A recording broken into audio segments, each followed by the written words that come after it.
Hi mga kawawmat, in this video we will discuss the right triangle similarity theorem. In this video, we will prove the conditions for similarity of triangles.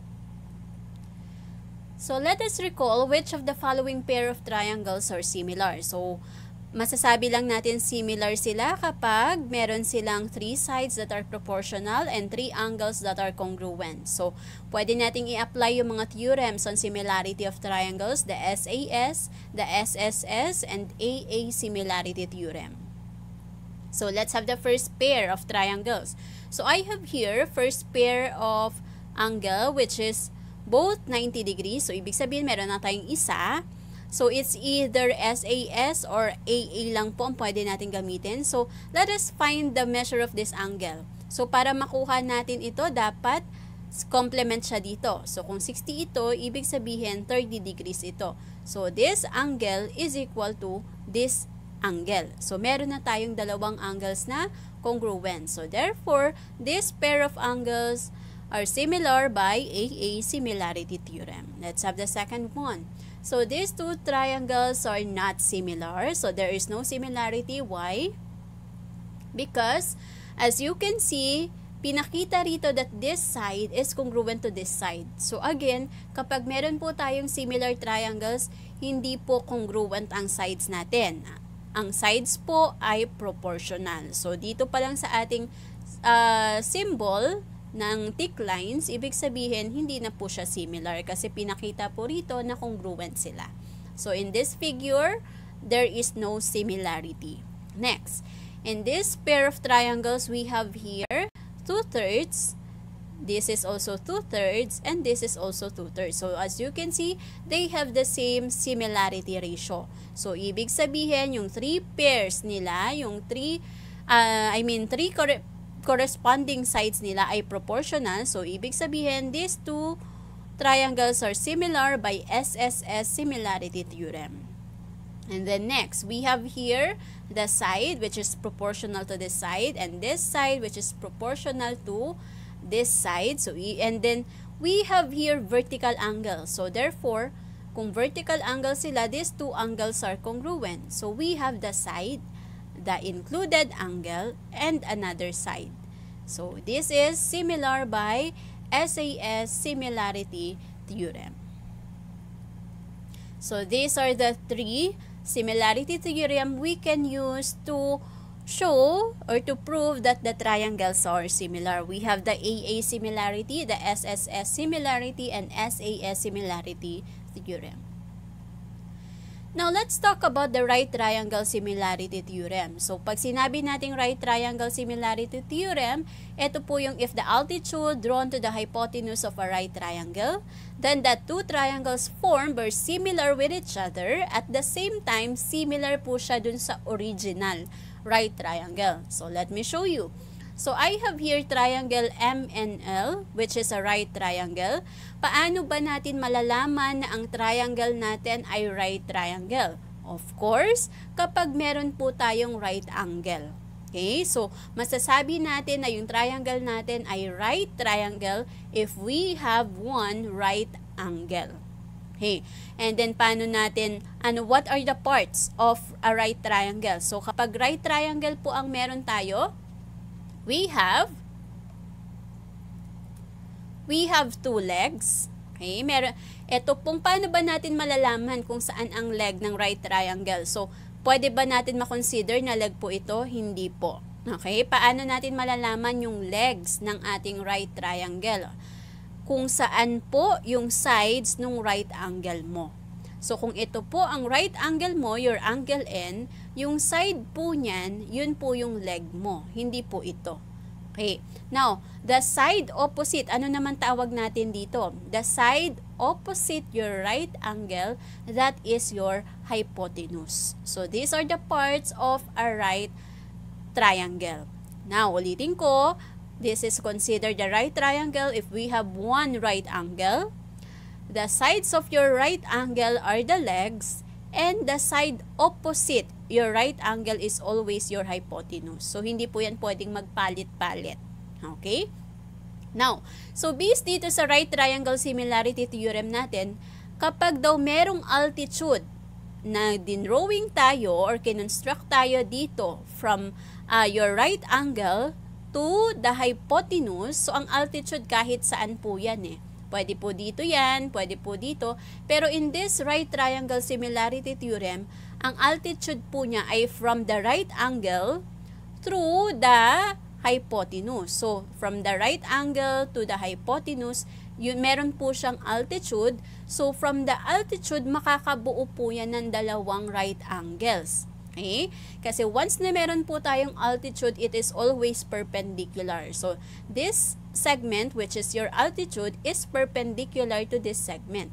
Okay? So, tatandaan na pag meron po tayong altitude, that they are always perpendicular. So, yung altitude mo at yung segment na pinuntahan ng line na ng altitude mo. Okay? So, ano bang sinasabi dito sa right triangle similarity theorem? Na kapag ito raw pong right triangle mo ay in-split. Okay? So, again, in-split natin siya dahil meron tayong segment NT, which is your altitude. Altitude siya ni segment ML. Okay? So, kapag meron po tayong altitude, so na-split po yung original triangle natin into two. Ano po yun? Ito siya. At itong dalawang triangles na to na na-split, okay? So, we already have three triangles. The original triangle and yung dalawang triangle na na-split natin. So, ano bang sinasabi ng right triangle similarity theorem? Na yung original triangle mo daw at yung dalawang triangle na na-form based dun sa iyong altitude are all similar triangles. So, ibig sabihin, in this figure, we have three similar triangles. Your original triangle, and then yung dalawang triangle na na-form, ito, tsaka ito, gamit yung iyong altitude. Okay? So, ang sinasabi po ng right triangle similarity theorem, the original triangle and yung two triangles na na-form mo dahil sa altitude are all similars. So, let's have these three similar triangles. So, based dito sa ating original triangle, we have here triangle MNL, which is a right triangle. So, para malaman natin na right triangle sila, meron po dapat tayong right angle dyan. So, triangle MNL is a right triangle. Now, once na meron po tayong right triangle dyan, nagkakaroon po tayo ng complementary angles. Why? So, angle M and angle L are complementary angles. Why? Paano ko nasabi na complementary angles sila? Ibig sabihin, ang 10 niyan ay 90. Kasi since this is already 90, kasi right angle yan, automatic itong dalawa na to, pag inad natin, 90 din po yan. So, complementary angles po ang tawag natin dyan. So, ayun po siya. Ito yung, nung in-split po natin ito po yan. So, ayan po siya. And, ito po yan dito. So, your angle L. So, again, so these two angles are complementary angles. So, the sum must be 90 degrees since we already have 90 degrees here. So, tatandaan natin na ang interior angle po ng ating triangle must be 180. Okay? So, kung meron po tayong dalawang complementary angles, now, nung in-split natin itong original triangle mo, in-split natin siya, nagkaroon po tayo ng dalawang angles. Okay? So, nagkaroon po tayo ng dalawang angles. So, by the way, kung complementary angles po pala ito, halimbawa, this is 40 degrees. Okay? So, kung 40 degrees yan, ibig sabihin, ito po ay 50 degrees. Okay? So, dapat ang 10 niyan ay 90. Kung ito naman po ay 50 degrees, ito po ay 40 degrees. Okay? So, hindi po yan pareho. Now, by splitting these two triangles, by splitting the original triangle rather, so nagpo-form po tayo dito ng dalawang angles. Okay? Na kung saan itong dalawang angles mo ay complement ni angle M at ni angle L. So, ito po, complement po siya ni angle M at ito po, complement po siya ni angle L. So, ano ba ibig sabihin ng complement? So, kung ito po yung isang triangle mo na galing dun sa original triangle, Pag sinabing complement, dapat ang sum niya 90. So, kung 50 ito, ayan, so ibig sabihin ito ay 40 kasi complement yan. Ito naman, complement siya nito. Okay? So, yun po yung sinasabi ko na magkakaroon tayo ng dalawang angles dyan na complement ni M at ni angle L. So, based dito sa ating figure, ano po yung mabubuo natin na congruent angles? Kakaroon po tayo ng angle M, which is congruent to angle T and L. So, angle M is congruent to angle T and L. Okay, based po dito sa ating original triangle, angle M is congruent to angle T and L. So, ang question po, ma'am, can it be, pwede po bang angle L and T? Yes, pwede rin po naman kasi ito naman po ang tinutukoy natin dyang angle. So, kahit magbaliktad po yung name niyan, angle T and L or L and T. Pero mamaya, when it comes to naming similar triangles, dapat po, importante po yung arrangement po o yung order ng ating corresponding angles. Okay? And then another, ano pa yung iba nating congruent angles? Angle L is congruent to angle M and T. Kasi pareho silang 50 degrees. Ito kanina, pareho silang 40 degrees. And then, we also have angle M, T, N is congruent to angle N, T, L. Okay? Dahil pareho silang 90 degrees. So, angle M, T, N is congruent to angle N, T, L. Now, let me repeat na importante po ang pag-name o yung order ng ating vertices when we are naming similar triangles. So, based dito sa ating congruent angles, we can say that triangle M and L is similar to triangle MTN, which is also similar to triangle NTL. Okay, tingnan natin ha.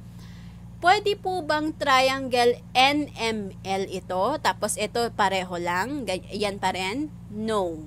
Okay? Importante po yung corresponding congruent angles po natin when we are naming similar triangles. So, paano malalaman na tama po yung order? I mean, correspond siya dito sa iba pang triangles. So, dito, kung mapapansin nyo, inuna natin si angle M. So, kung itong inuna mo, dapat ito po ang uunahin mo dun sa dalawang in-split mo na triangle. So, halimbawa, ito po ay triangle M and L, yung original triangle mo. So, since dito ka nag-start, which is 40 degrees, by the way, it's not always 40 degrees ha. What I mean is, kung dito ka nag-start, dapat doon ka rin mag-start kung saan congruent siya. So, M, N, L, yung original triangle. So, yung pangalawang triangle mo na kung saan in-split, ito, dito ka rin mag-start. Kasi yun yung corresponding angle niya. So, M, T, N. Ma'am, bakit hindi po M, N, T? Kasi dun sa original triangle mo, nag-start ka dito, tapos, ang sumunod niya ay yung right angle, and then ito. So, dapat, ganun din yung gagawin mo sa next. So, nag-start ka dito, M, dapat ang kasunod din yung may right angle. So, dito ka. So, M, T, N. Okay, punta naman tayo dun sa isang triangle na in-split. So, dito ba tayo mag-start? Angle L, N, T? Hindi po. Kasi since 40 ito, which is congruent doon, dito ka po rin po mag-start. Kasi pareho silang, yung niname na pinangalanan natin kanina, angle M, dun siya nag-start. So, dapat, ang unahin mo rin dito ay corresponding angles nitong dalawa. So, ano ba yung corresponding angle nitong angle M mo? So, as you can see, ito yung kapareho niya. Dito siya congruent. So, dapat dito ka rin mag-start. So, N, and then, base dito, M and L. M, N. So, this angle, and then yung right angle ang next. So, dito naman, N, and then dito ka dapat dumaan. Hindi po pwedeng N, L. Kasi ang gitna nila ay parehong right angle. So, dapat, ang gitna mo rin dito, right angle din. So, N, T, L. Okay? Now, paano kung ang ginawa mo is triangle NML. Pwede ba to? Yes. Okay? So, kung ganito ang arrangement mo, triangle NML, dapat ayusin mo rin to. Triangle TMN naman ito. And then, triangle TNL. Kung inuna mo to si N, unahin mo rin yung lahat ng nasa gitna. Pare-pareho yan. So, N, dapat ito mauna rin si T, at mauna rin dito si T. Okay? So, ganun po tatandaan natin ang pag-name ng ating similar triangles. Importante po yung corresponding angles. Okay? So, kung titingnan natin dito sa original triangle natin, ito pong triangle na to, congruent siya doon. Yun po ang laging tatandaan. Ito po, congruent siya palagi doon. So, ito, congruent siya doon. Ito, congruent siya doon. So, pag nag-name tayo, kung ito yung inuna, ito rin po yung uunahin natin dito sa smaller triangle. Pagdating dito sa isang triangle, ito po yung uunahin mo kasi dito siya congruent. So, let's try. So, I have here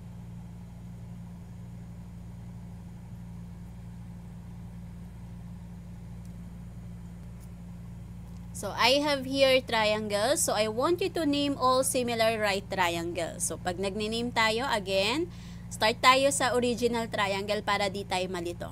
Okay? Actually, kahit dito ka mag-start sa maliit, tapos ito, kahit doon ka muna mag-start sa in-split mo, tapos original. Pero it's up to you. Okay? So, para hindi malito, ang ginagawa ko, nag-start ako dun sa original, yung pinakamalaki. So, triangle ABC, so dito ako nag-start ha. ABC is similar to triangle. Doon ako sa smaller. Dito ulit, dapat yun pa rin mauna. ARB. Okay, so kung ito yung ginitna ko, yung right angle, dapat yun din po yung igigitna mo dun sa next triangle mo. ARB.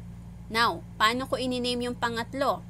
Dito ba ako mag-start? Hindi po, kasi ito po yung kung saan yun yung ginamit mong simula, dapat ito po ang gamitin mo kasi ito po ay congruent dito.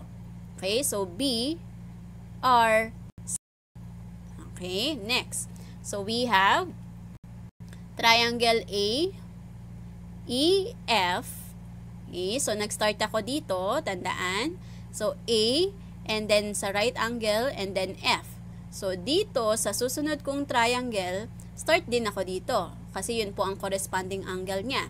So, A and then S, E. And then sa pangatlo, since ito po ay congruent dito, dito ako mag-start. E, S, F. Next, we have H, G, I. So, dito ako nag-start. And then right angle yung pangalawa ko. So, dito rin ako mag-start sa pangalawang triangle ko. H, and then right angle din, T, G. And then, dito sa pangatlong triangle ko, since ito po ay congruent dito, so dito ako mag-start. So, G, and then right angle din, G, T, I. So, these three triangles are similar. Now, what is geometric means theorem? So, ano ba itong geometric means theorem? So, in a right triangle, the altitude from the right angle to the hypotenuse divides the hypotenuse into two segments. Okay? So, ano ba sinasabi nitong geometric mean theorem? So, kapag meron kang right triangle, and then meron ka po ditong altitude, ang nangyayari po, nagkakaroon po siya ng dalawang segments. Yung hypotenuse mo nagkakaroon ng dalawang segments. Okay.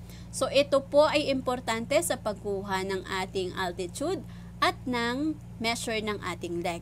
So, given this geometric means theorem, meron po tayong dalawang rule.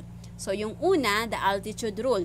Ito yung kapag ang pinapahanap sa atin ay yung altitude, yung length po nitong altitude, or etong hypotenuse mo. Okay, so depende po sa given.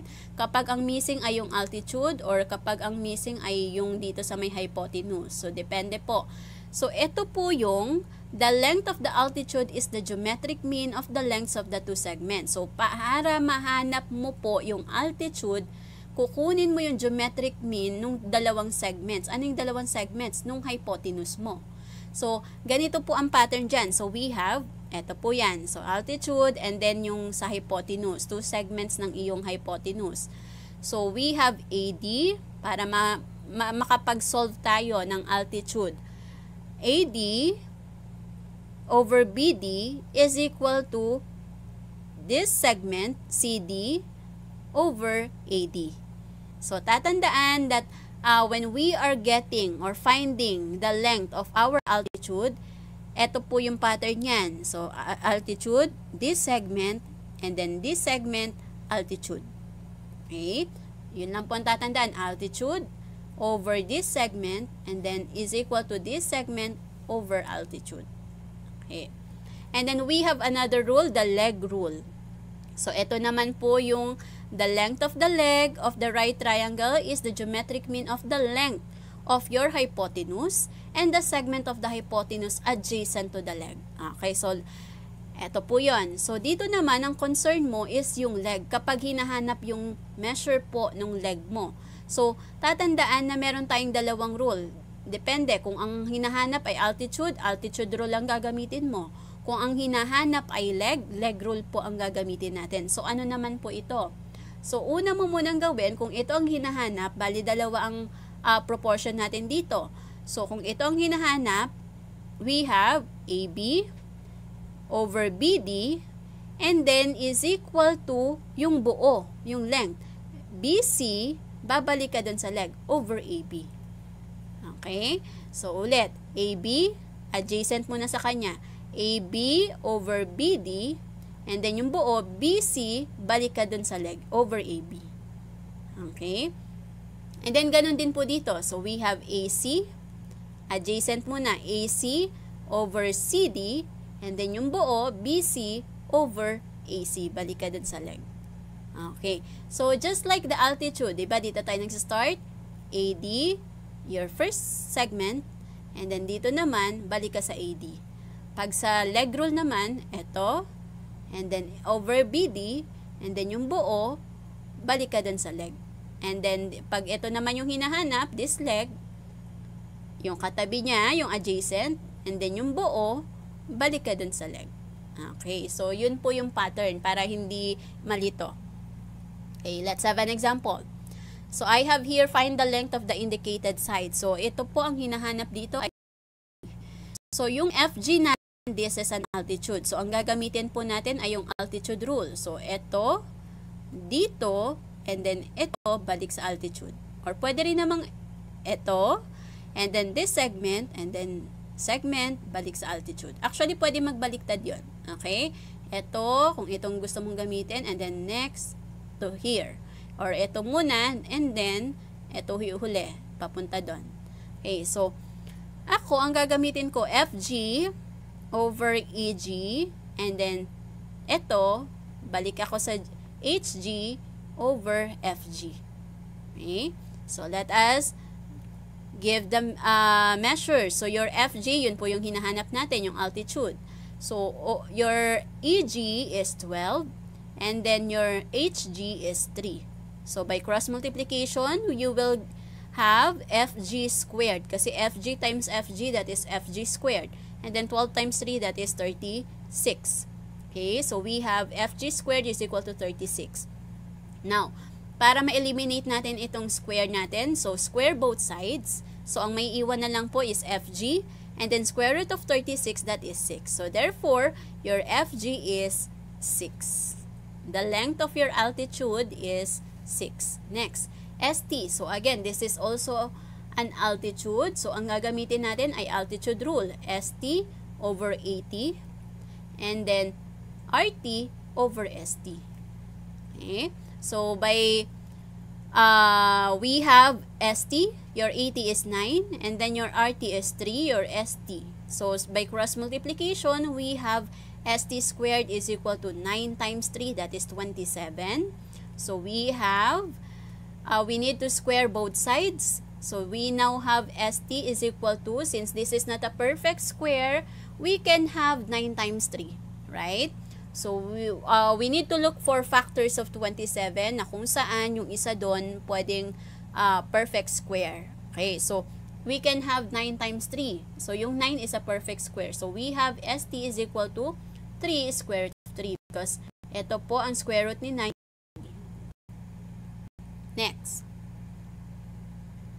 Solve for x, y, and z. So, I have here the given figure. So, meron na tayong tatlo. Pinapahanap yung altitude at yung measure ng dalawang leg natin. So, dun muna tayo sa x. Solve for x. So, your x here is a leg. So, ang gagamitin po natin ay leg rule. So, pag leg rule, x over 6, yung katabi mo na, and then yung buo, 6 plus 8, that is 14, over x. Balik ka sa leg. Okay? So, x over 6, and then yung buo, 6 plus 8 yan, so that is 14 over x. So, that is x squared by cross multiplication. So, x squared is equal to 6 times, this is 14. 6 times 14 is 84. So, square both sides. We have x. So, since 84 is not a perfect square, we need to look for factors where the other factor or where one of the factors is a perfect square. So, we have square root of 4 times 21. So, since 4 is a perfect square, that is, what is square root of 4? That is 2. So, 2 is square root of 21. And then, let us solve for y. So, since y is an altitude. So, this is an altitude. So, ang gagamitin natin, altitude rule. So, ito po, and then this one, and then dito naman sa isang segment, balik ka sa altitude. So, y over 6, and then 8 over y. Okay, by cross multiplication, we have y squared is equal to 6 times 8, that is 48. Okay, so square both sides, we have y is equal to 48 is not a perfect square. So, hanap tayo ng dalawang factors niya na yung isa ay perfect square, that is 16 times 3 is 48. Now, since 16 is a perfect square, we have y is equal to 4 square root of 3. Now, let us solve for z. So, your z is a leg. So, gagamit tayo ng leg rule. So, we have z over 8, yung katabi muna. And then, yung buo, this is 14 over z. Okay? So, that is, by cross multiplication, z squared, and then ito po ay 14. So, inad na natin. 8 times 14. So, 8 times 14 is 112. Square both sides, you have z is equal to 112 is not a perfect square. So, pwede tayong gumamit ng 16 times 7, where 16 is a perfect square. So, square root of 16 is 4. So, naiwan si 7, so maiwan siya dun sa ating radical. So, that is 4 square root of 7. So, the value of x is 2 square root of 21, the length of your leg. And then, the length of your altitude is 4 square root of 3. And then, the length of your another leg is 4 square root of 7. Next. So, solve for A and B. So, dito naman, leg ulit, and then gagamit rin tayo ng altitude rule. So, kapag ganito na given itong buo, okay, anong gagawin? Makukuha mo na to eh. Okay, so, makukuha mo na to na kung saan kailangan natin sa pagkuha ng altitude mo. Okay, so, anong gagawin? 25 minus 9 lang, and this is 16. Okay, so makukuha natin yung altitude. So, that, solve muna natin yung ating leg. Okay, so our leg is to solve for A. We have A over 16. So, this is leg. And then, yung katabi, 16. And then, yung buo, which is 25 over leg. So, 25 over A. Okay? So, laging ganon. Leg, and then yung adjacent, and then yung length of the hypotenuse, and then balik ka sa leg. So, A over 16 is equal to 25 over A. So, by cross multiplication, we have A squared, 16 times 25. A squared is equal to 400. By squaring both sides, we have A is equal to, what is the square root of 400? That is 20. Let us solve for B. So, para makuha si B, altitude rule ang gagamitin natin since your B is an altitude. So, B over 9 and then 16 over B. So, B over 9, 16 over B.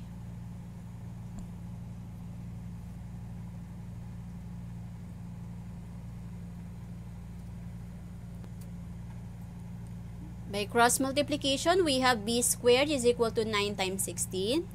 So we have b squared is equal to 144. Square both sides. We get b is equal to, what is the square root of 144? That is 12. So therefore, the measure of this leg is 20. And then your altitude, the length of your altitude is 12. Let's have example number 4. Solve for x and y. So, I have here x and y. So, paano natin makukuha itong measure nito? Okay? So, hindi natin masosolve yung y muna kasi wala tayong length ng segment na to. So, kasi pag kinukuha natin ang altitude o gagamitin natin yung altitude rule, dapat may given to at ito. So, paano natin makukuha to? Yung altitude, hindi to given. So, ang pwede mo munang kunin is yung leg. Okay? Yung leg rule. So, para makuha natin to, isolve muna natin itong ating isolve muna natin ito gamit yung leg rule. Kasi ang given po ay yung segment at itong length ng hypotenuse, which is, yun po yung kailangan para makuha. So, we have to solve for x, para makuha natin ito, gamitin natin yung ating leg rule, 24 over 16. And then yung buo, that is x over 24. So we have by cross multiplication, 24 squared is equal to 16x. 24 squared is 576 is equal to 16x. So divide both sides by 16, your x is equal to 36. So ibig sabihin, if your x is equal to 36, so, paano natin makukuha etong segment na to? So, ima-minus lang po natin siya. 36 minus 16, this is 20. Now, makukuha na po natin yung ating length ng altitude. So, we will be using the altitude rule. So, that is, to solve for y over 16 is equal to 20 over y. So, y squared, 16 times 20. And then y squared is equal to 16 times 20, that is 320. Square both sides, so you will have y square root of 320. This is not a perfect square, so we can use square root of 64 times 5, where 64 is a perfect square. So y is equal to, what is the square root of 64? That is 8. So 8 square root of 5. Let's have example number 5. Find the missing length. So, I have here x, y, b, and h. So, yun po yung mga unknown natin. So, para makuha po natin siya, to solve for x, ano pong gagamitin natin? Pwede po tayong gumamit ng, since hindi given ito, hindi given yung length nitong segment na to, hindi tayo pwedeng gumamit ng altitude rule. Okay? So, since meron tayong given dito na buo, na length ng hypotenuse, so, ang pwede mong gamitin ay yung leg rule. Okay? So, we can have 12 over x, and then yung length ng hypotenuse, 24 over 12. So, by cross multiplication, that is x is equal to 12 times 12 divided by 24. So, that is x is equal to 144 divided 24. And that is 6. So, kung yung x mo ay 6, makukuha na natin si y. Paano natin makukuha si y? Dapat, pag inad natin si x at si y, ang sum dapat niya ay 24. So, para makuha si y, ima-minus natin si 24 kay 6. And that is 18. So, your y is 18. Now, for us to find b, para makuha natin itong length ng ating leg, paano siya kukunin? Ang gagamitin natin, leg rule. So, we have b over 18 and then 24 over b. So, by cross multiplication, b squared, 18 times 24, that is b squared is equal to 432, square both sides. you have b is equal to square root of 144 times 3. Because 432 is not a perfect square. So we have b is equal to 12 square root of 3. So your b is 12 square root of 3. Now, meron pang isa. Let us solve for h. So, since given na yung dalawang segments natin, makukuha natin ito gamit ang altitude rule. So, you have h over 6 is equal to 18 over h. Tapos multiply. So, h squared is equal to 6 times 18. Your h squared is equal to